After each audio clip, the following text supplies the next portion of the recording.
കണ്ട മാത്രയിൽ തന്നെ ആലീസിന് ആദത്തോട് വല്ലാത്തൊരു പ്രണയം തോന്നുന്നു. അവൻ ആരെന്നോ എന്തെന്നോ പോലും അവൾക്കറിയില്ല. പക്ഷേ ആദത്തിന്റെ ക്ഷണപ്രകാരം ഒരു ദിവസം ആലീസ് ആദത്തിന്റെ വീട്ടിലേക്ക് യാത്രയാക്കുന്നു. പലതവണ ആദത്തിന്റെ വീട് അവൾ സന്ദർശിക്കുന്നു. ഒടുവിൽ അതുവരെ തന്റെ ബോയ്ഫ്രണ്ട് ആയിരുന്ന ഒരു വ്യക്തിയെ ഉപേക്ഷിച്ച് അങ്ങനെ ആദത്തിന്റെ കൂടെ അവൾ താമസിക്കാൻ തുടങ്ങുകയാണ്.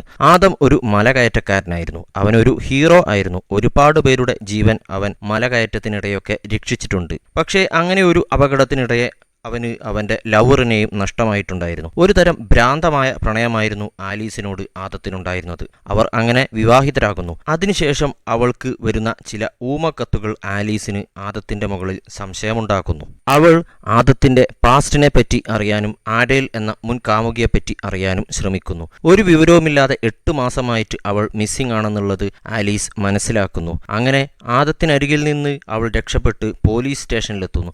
പക്ഷേ തെളിവില്ലാതെ ആദത്തെ അറസ്റ്റ് ചെയ്യാനാകില്ലെന്ന് പോലീസ് പറയുന്നു. ഒടുവിൽ അവൾ ആദത്തിന്റെ സഹോദരിയായിട്ടുള്ള ദബ്രയുടെ അരികിൽ എത്തുകയാണ്. അവിടെ നിന്നും അവൾ മനസ്സിലാക്കുകയാണ് ആദം തന്റെ കാമുകിയായിട്ടുള്ള ആദേലിനെ കൊന്നു കുഴിച്ചു മൂടിയിട്ടുണ്ടായിരിക്കാം, അതൊരു സെമിത്തേരിയിലായിരിക്കാം എന്നുള്ള കാര്യം. അങ്ങനെ ആ സെമിത്തേരിയിലേക്ക് അവർ യാത്രയാവുകയാണ്.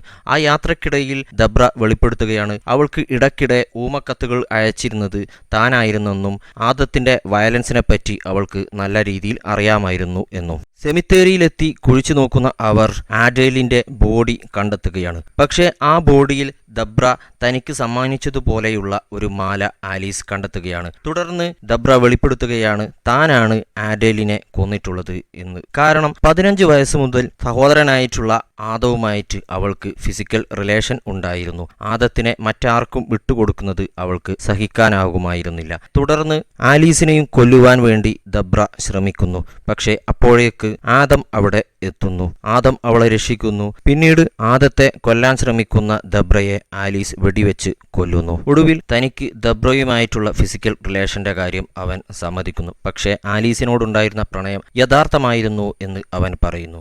അങ്ങനെ ആയിരുന്നെങ്കിലും അവർ തമ്മിൽ പിരിയുന്നു. 2 വർഷത്തിന് ശേഷം അവർ തമ്മിൽ വീണ്ടും കണ്ടുമുട്ടുന്നുണ്ടെങ്കിലും രണ്ടുപേരും 2 ജീവിതത്തിന്റെ വഴിക്ക് യാത്രയായി അങ്ങനെ പിരിയുന്നു.